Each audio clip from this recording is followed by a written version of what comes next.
that Big Bang Theory, name a clique that's near we. In the house like it's full, don't take no bullshit, cause it's about as good as it get. You jackass on some nickels and shit, we known to spit. Where that business at, player in your paper, bum ass nigga gang. Say the same thing a lot, repeat it out your brain, cause it's ingrained. Cliff notes and dope quotes, yeah, that's all that he wrote. They told me go hard, erections, I guess with your erectile dysfunction lines. Your balls off like a thick bitch booty. This some West Coast shit, call me Snoopy. D-O-double-G, B-A-N-G, G-A-N-G. There's a team here speaking through the speakers down the street. Y'all know who we be. Y'all don't know who you fucking with. I said, you don't know who you fucking with. Bum ass nigga gang, that's the clique. I said, you don't know who you fucking with. Bum ass nigga gang, that's the shit. This is my heart to heart. I rip your heart apart, splattered on canvas and selling his art. Can't finish, why even start? Been a dick, been the shit, you ain't even come close to a fart. I blow out your spark, matches, bonafide bastard. Twist my hips around like Rick Rude Savage. Who say they wanna bang? All business, no gimmicks. Bum ass nigga gang. I'm from Eloy 301, that's dark side right off the Lincoln. 16's in order, just like the president. Don't gotta ask if I'm real, cause that's evident. Kill a nigga, hide the body, no evidence. No A&E show, no Mary J, no drama. The motherfucker, yeah, I might have fucked your mama once or twice. I ain't nothing nice. Chip off the old block, that's why my Uncle Brad called me Slice. You don't know who you fucking with. Bum ass nigga gang, that's the clique. I say you don't know who you fucking with. Bum ass nigga gang, that's the shit.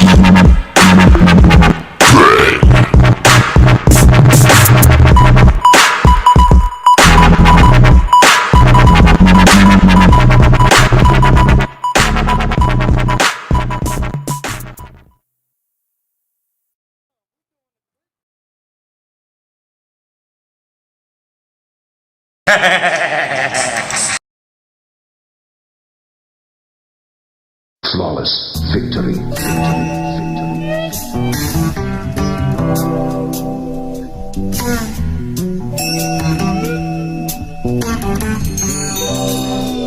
It's lit. And I'm feeling good, I'm feeling great. I'm feeling great, I'm feeling good. How are you?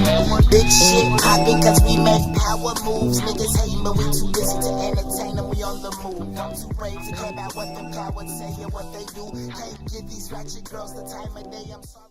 In the fucking high school magazine. So I started out with clothes. I'd go to surf and ski in Mesa. This is when I lived off Val Vista and Southern. When I went to Mesa High. After they shipped me back from Desert Vista because I couldn't keep up with the grades. I was too worried about partying and shit, man, and hanging out.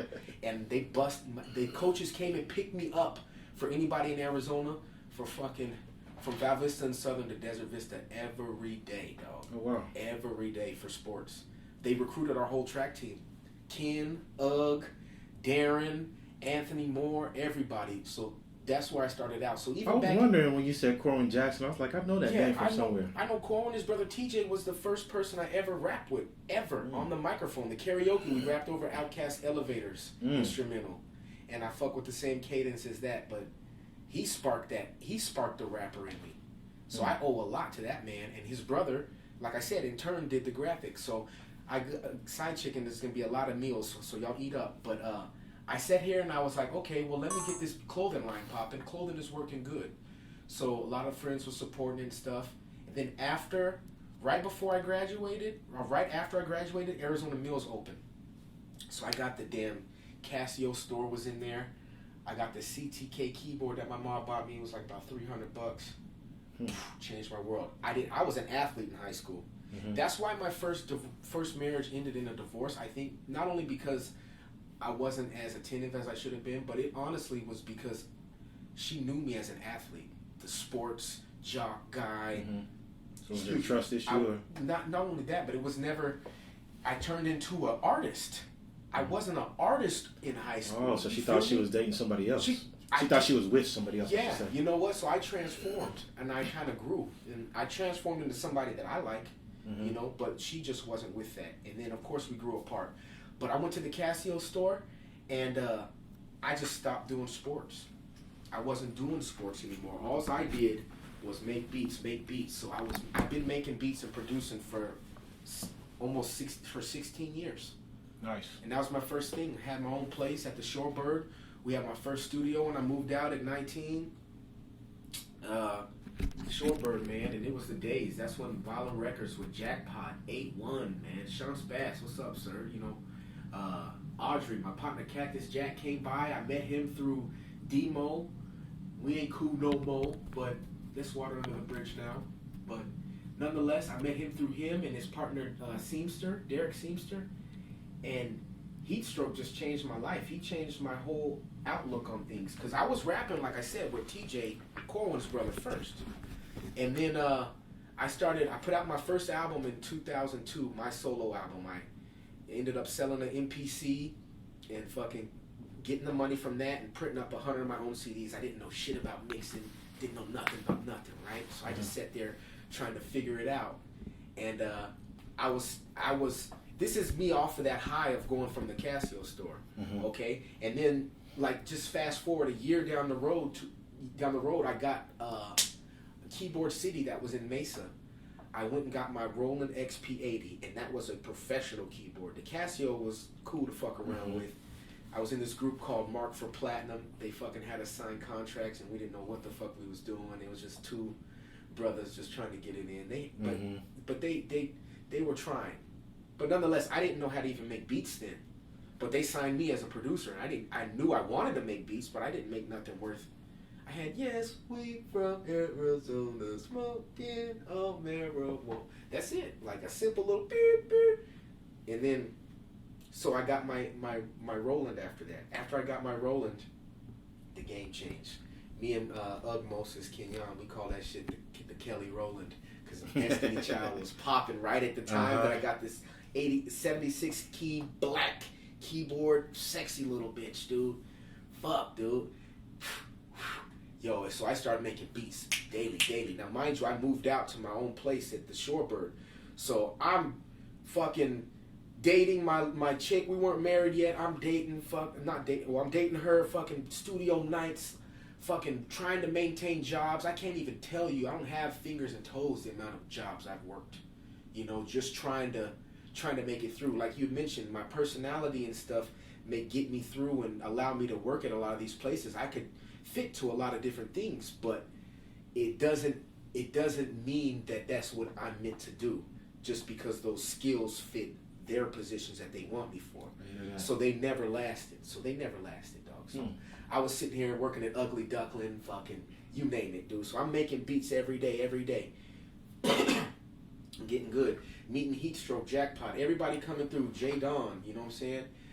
Even Adversity went by Ox back in the day. He was fucking coming through. Like MK, like everybody I've known doing music, I've known for at least 15 years. So that's why it may seem like I'm new out here. It's because, like we discussed, I was never an artist until the last 5 years. Like, gave a fuck.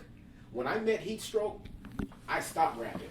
I put out the Dub Nation in 2002, and I stopped rapping after that. I'm like, yo, you know what? I'm gonna make beats for this man. This motherfucker's dope. Heatstroke, aka Cactus Jack. Now we have the same exact birthday. He's 1 year younger than me, but we have the same exact birthday, dude. So like the stars were fucking lined up, dude. And he gave me a reinvigoration on the love for music. He relit the spark. Him, Jackpot, J Don. Yo, that was Asiatic Hustlers, Wildin' Records at the beginning, early stages. Like it was nothing but love, nothing but fucking for the love of music, man. I would do out there and just do music. I'd drive. This was when I was whipping really heavy. I would fucking drive from Power and Ray. I just say I drive almost 30 miles to go pick up somebody in the city to rap and take them back to the lab, get fucked up, and then go back out and do it all again, dude. Like all again.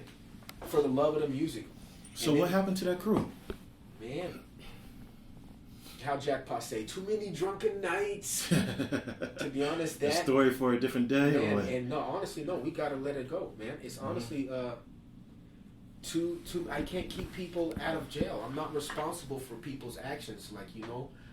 And as much as I wasn't on my business back then, I had the acclimate to know what I wanted to do, and I can't do it. And some people's, it's hard to match my drive, bro. Like my fucking passion and drive is fucking intimidating, you know. So if some people aren't used to working with that, especially in the early stages, it's like, dude, fuck, I'm done. You know. So some people just fell off, found their own way. A lot of it was situations to where I just can't control grown men. I can't.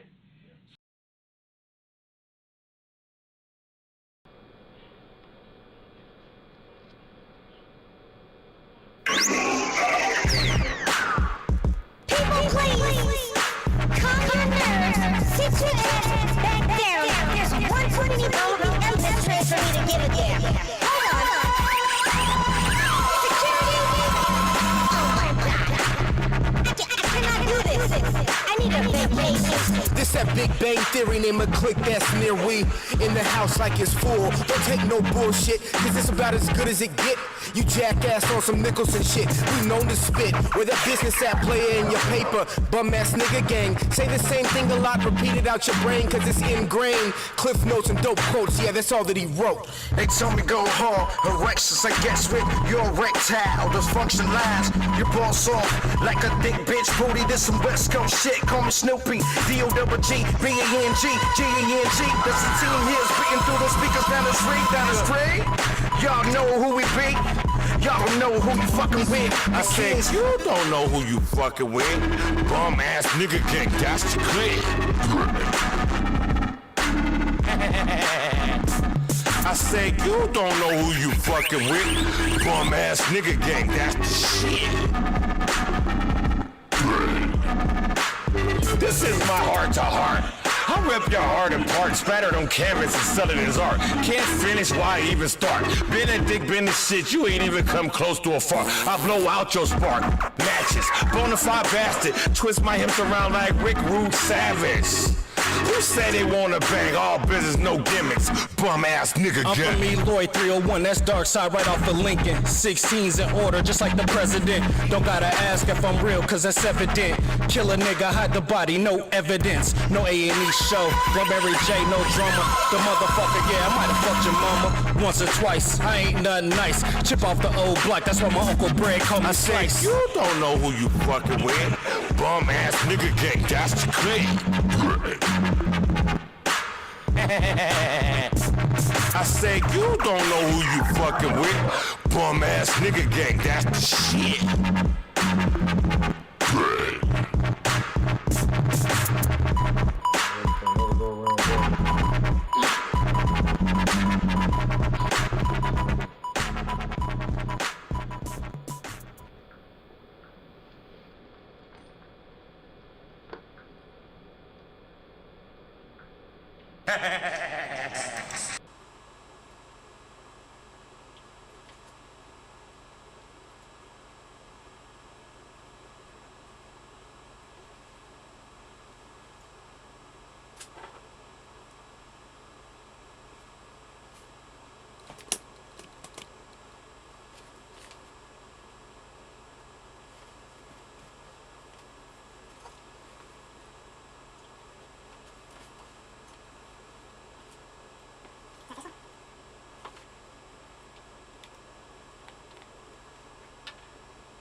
Prince Akeem Films over here with Kamoni KHEM, World Wildin' Records, Bang ATM.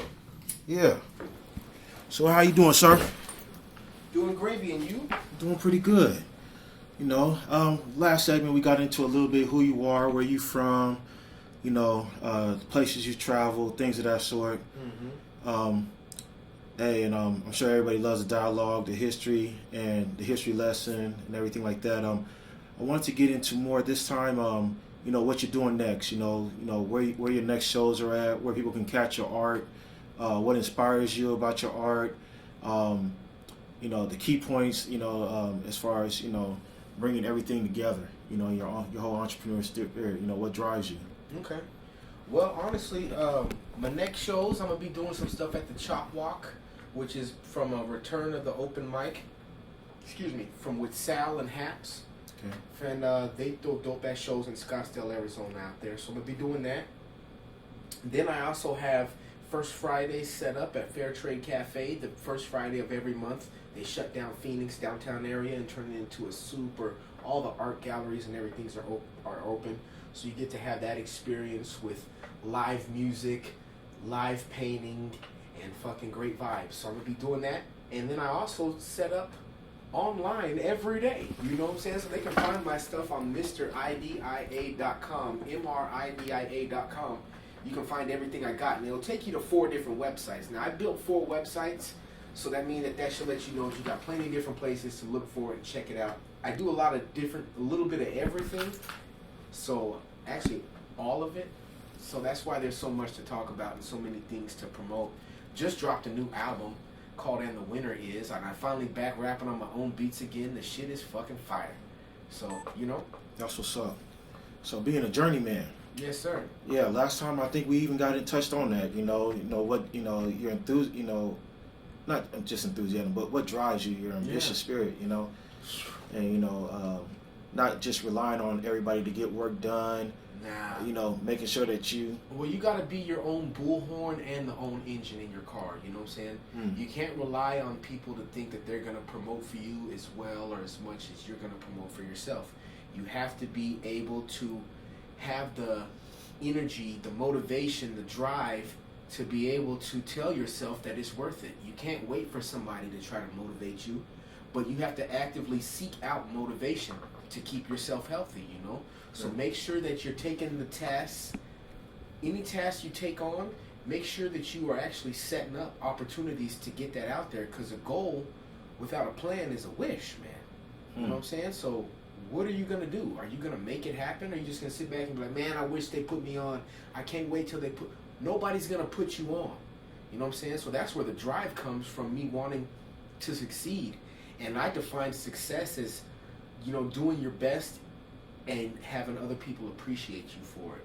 That is success to me. It necessarily doesn't have to be financial, but that's an accolade that comes with being successful. Right.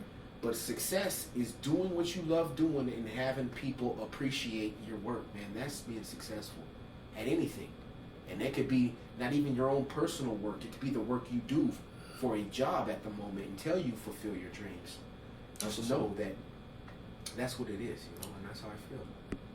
Also, previously we touched on, I didn't even know that, you had other members of World Wildin' Records, or you had started, piloted your record label with some other. I started Wildin' Records back in 2001 officially. Put out I was the first release off of there, and I dropped that in 2002, which was called the Dub Nation. And I had features on there and co-produced by my partner Ugg Moses, Kenyon's my best friend, you know what I'm saying, him and Cole. And then I got, Jackpot was around during them days. J Don was around during those days. Taurus was around during those days. His brother Corwin made the fucking first logo of my Wildin', all those Wildin'. I started as a clothing company. So his cousin made the first logo his brother made the first logo I ever did. So, and that's Corwin Jackson. Corwin Jackson, yeah, he goes by Kabuki, man, and he had some fucking dope shit back in the day. And Jackpot was around, and then Demo, my partner Demo, introduced me. He introduced me to his friend Derek Seamster. Then Seamster introduced me to Heatstroke, Cactus Jack. We had the same birthday. Shit just changed my life, dude, because honestly, I stopped rapping from then. I put out my album in 2002. 2004, we dropped Cactus's album. So for 2 years after that, I just did nothing but produce. That's why a lot of people know me out here, but they don't know me as an artist out here. And especially as an artist out here. You know what I'm saying? A lot of people know me for making beats and stuff. I've been producing for 15 years. And I just started stepping in front of the mic seriously the last 4 to 5. So yeah. So let's touch on that too, because I know that you have some events that happen in your life, in your family, that transform you from being known as just a athlete, I guess, in the Mesa They know area. me that in here too, yeah. World renowned. Yeah. The athlete to being the artist, or the producer. I got married at a young age, but it was a young-minded age. I wasn't necessarily the age. It was me being young-minded. I wasn't ready, and but you know what? We tried to make it work. And like I said, when my life transitioned, when I started doing music, right after I graduated high school, you know, she knew me as an athlete, and when she knew me as an athlete, that changed her perception on me when I wanted to be creative and all that. So we drifted apart. I got divorced, and then getting divorced sparked me into doing the actual painting art, you know. Mm-hmm. I've been producing forever. That's my love is music. Art is a passion that I love, that people love I do. I still love to create art, but it's just not the same, you know. Okay. So that transition right there with being divorced made me dig deep and know that I had to do something. So that's why I use a lot of eyes in my picture, because eyes is like the story of Horus, when Horus lost his eye and then rejuvenated back by himself. Mm-hmm. So I look at eyes like something where somebody's always watching. You always got to pay attention. It has nothing to do with the Illuminati people, you know. You feel me? It's way deeper than that. And after I had that event that happened, I went ahead and just transitioned into the actual different media of art. But now I'm bridging two together, and that's why I'm Mr. IDIA, because I do it all. IDIA, I do it all. I do a little bit of everything, dude. And do you use the, you know, the Horus, the eyes, being that you believe that people can recover, they can bounce back, they can, you know, that we're tough enough. You know, the three elements that you said that, you know, youngsters definitely need: fortitude, fortitude, innovation, and kindness. Yeah. Yeah, those three things that I definitely pass on, man, because, you know, if you go through things and you require healing and try to regenerate yourself to do better, just know that you're going to require three things. And these same three things that you're going to require are going to be the same things that you're going to have to pass on to younger generations, i.e. even your own kids. You have to have kindness, because if you have kindness, then you're able to build relationships and a support system when you're not able to do certain things for yourself, because everybody has those times. But if you're not kind, then you're not going to be receptive to those gifts. And then if you have those, you need to be innovative, because circumstances will arise. You better surf them tides, cowabunga, motherfucker, before they plow you under. Tell you what you can or can't be, leave you hanging like a remainder. I got integrity on retainer. Anyway, barcode, man. But my whole thing is sitting here saying, once you have innovation, you're able to think of different ways to solve problems. Nice. You know what I'm saying? So if you have innovation, being creative has nothing to do with making art. You can be creative in your daily life. You know what I'm saying? So I incorporate that into anything, like finding different programming. Okay, I don't want to pay for Cox Cable. Well, let me download the Kodi app. You feel me? Let me try to find a way to save and be creative that's going to be beneficial. So that's one thing I want to say right there, is that you got to be innovative. So if you're innovative, then you're going to have new ways to be kind to people. Find different things about them that you like. They all intertwine. And then the last one is fortitude. Because if you have that fortitude, then you're able to withstand the test of time. I may have felt like I should have been on in my mind 10 years ago, 15 years ago, but I wasn't ready. I signed a bogus-ass contract with some people who weren't ready either before I even made one beat. You know? So you just got to be able and willing, and not only that, have the knowledge and know-how that you have what it takes to make it through. That fortitude. You ever thought about being a guidance counselor, sir? For PS 185, yeah, hell, yeah, my nigga. That'd be dope. Actually, I do a lot of motivational speaking. You know, it's not necessarily on a platform as in a stage and different things you would be used to, but I have a Facebook Live show I do every night, Monday through Saturday, at on my page. It's called Mitchers and Motivation. We have a lot of reputables that know about that show, and I get inboxes of people telling me I changed their life, which is remarkable to me, because my whole goal was to change my life. I just needed somebody to talk to instead of the mirror. But if the things that I'm saying are sinking in and people are responding to them in a positive manner, then fuck, what am I going to complain that I'm helping out people? I'm grateful that my words were able to do such. So, you know, guidance counselor, motivational speaker, tomato, you know. Yeah. I'm just trying to get it in. That's what's up. Yeah. So, last time we also touched on, you know, you drifting, you know, from Denver to Portland to Mesa. What I call it, a bank brat? You know. I'm a bank brat, dude.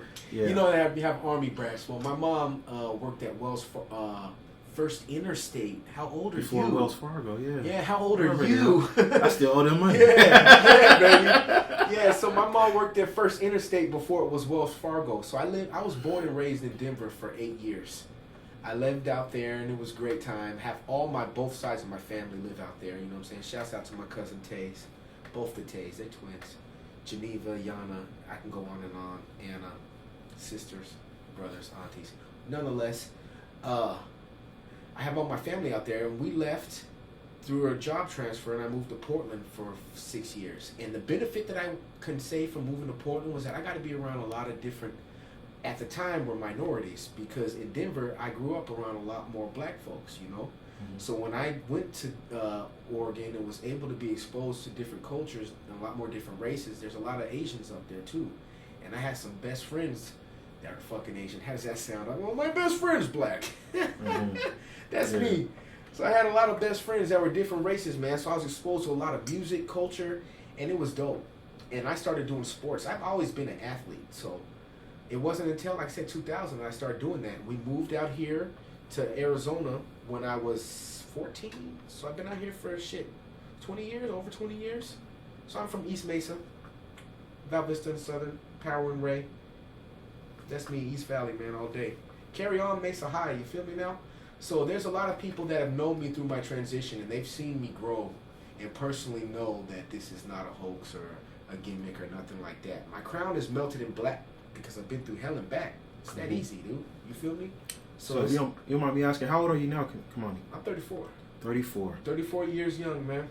So, 34. Now, you have to be knowledgeable in music to know that, you know, music doesn't die. There's, you know, artists, 60 years old. I think Miles Davis, when he passed, I think he passed at There's 72. no age limit. Only in hip-hop is that bullshit, man. Right. Because it's brand new. People are so skeptical to it, right? Yeah. And because it was birthed in what? Not only that, because people don't really talk about their real life situations. Exactly. Yeah. So if you're living a lie into your late 40s and 50s, nobody want to hear about how you used to sell crack 35 albums ago when you're 60. Right. You know? So are you growing with your craft? Exactly. So the what do you think? You know, Feel being free, on that. open wide on the questions, man. Yeah, because what I wanted to find out was, you know, at age 34, what direction do you think that? Do you think your direction needs to change? Do you think your direction needs to stay the same? You spoke on being innovative, having fortitude and kindness. What direction do you think at age 34 your music is going to drift to, or is it already there? Or, you know, is there something that that people can expect from Kamoni KHEM? Yo, you know, if it was that easy, we'd all get a game plan and a manual to life. Right. My music is transparent. I honestly rap what I go through. I may have some new slang 10 years from now. I may be married 10 years from now. I may have other kids. I may be divorced again. But what I can guarantee you 10 years from now is it'll be in my music. You'll know about it. It'll be truthful just as it is now, you know? So I can't predict the future. That's what women want. Side chicken. That's my side chicken, you know what I'm saying? Now, let me get on the side note. You know what I'm saying? I'm not a mind reader like how sometimes ladies want men to be mind readers. So I can't do that. I don't know what my music will entail, but I know I'll be on the cutting edge. Actually, I'll be cutting the edge. How about that? I'm not on the cutting edge. I'm cutting the fucking edge. I set trends and then drop them for the next album popping, man. Like, it's nothing to me. Like, honestly, staying creative and fucking making new dope shit is nothing. So all I can say is I will be creating. I don't know exactly what platform, but it'll be on a larger one. I keep getting bigger and bigger, and my aspirations are being met because my work ethic matches it. Hey, happy birthday to Tupac. We're shooting this on Tupac's birthday. Happy birthday to that man. He's the most influential rapper ever, okay? I'm not going to comment, me personally, on him being my favorite lyricist, but he's the most influential rapper ever. And Pac, listen to me, Pac, where we at in life? They bit everything from you but your work ethic, man. They bit everything. your style, your swag, your vocal tones and inflections. But ain't nobody putting in work, man. Closest thing to it is Lil Wayne, but he ain't talking about shit. At least you had something to say. You feel me? So much for love and respect to Tupac on his birthday. And while we at it, man, R.I.P. to this fallen man right here. The definition of the GOAT. You feel me? You remember that phrase that says you are what you eat? And I quote, then I remember, yeah, I did try GOAT. And I hope that you living off something besides that when we meet. Because I'm going to blow this bitch up. Suicide bomber dancing on a cop car. Praise due to Allah. Mama, look what I did thus far. They got me hooked up. R.I.P. to Muhammad Ali, dude. What I learned from him is that you got to mean what you say what you mean. One of my favorite quotes from him is he's the one who said it's not bragging if you back it up. It's not. You're not bragging. You're simply stating the untold truth. I'm not bragging. I'm stating the untold truth. That's my next Facebook post. How about that shit? But I love life. I'm the type of person that loves to be around creatives. I love working with the working. So I couldn't wait to do this with Prince Akeem Films, man. It's a talented individual, a man about his grind, about his business, and always wants to do something new and innovative. You feel me? He appreciates and wants to achieve and capitalize on innovation. And you cannot do nothing but respect that. So it is what it is, man. Appreciate that, sir. Yes, sir. All day. Yeah, so, yeah, man. That's one thing. I mean, I appreciate you letting me into your palace, too. No problems. You know, and being that this is the celebration of the life of Muhammad Ali, and of course, Tupac. the celebration of the birth of the hip-hop legend, Tupac Shakur. Yes, sir. And you know, his mom passed, last month? Yeah, how unfortunate, man. All these things, all these great people within, All right, 60 Peter days. Prince, hello. Prince, shit, yeah. dude. Fuck, man. Yeah, a lot of stuff going on these days. But, you know, we elaborated on, we were saying that it's only because rap is new and people don't speak their real lives. We're not too old for this, man. Mm-hmm. We're not too old for this. Just yeah, and I was just gonna touch on that. Just be yourself. Just how Tupac's sound, not his sound, but Tupac's raps changed as different things in his life changed. Yeah. And like you said, he was that death row energy was a motherfucker. It was a good and a bad. You see, it added to his work ethic, but then at the same time, it added detrimental lyrics to his raps. Right. If Pac were to look back on it and reflect, I'm honestly guaranteed he would say Strictly for My Niggas was not the same content as in All Eyes on Me. The message, the underrooting message was there, but being around certain energies will affect your life. That's why it's so important to stay positive and around positive people. And I say work with the working, man. It's always good to want to reach out to people, but what's the use? My verses don't ride the benches. They don't belong in bleachers. I need some speakers. You know what I'm saying? I want to be heard. The money and everything will come. Just know that. But you have to put in, there's a 10,000 hour theory, man. You have to put in 10,000 hours worth of work. And that does not necessarily mean that at that moment of 10,000 hours, you're going to be a professional or automatically making 8 digits. Right.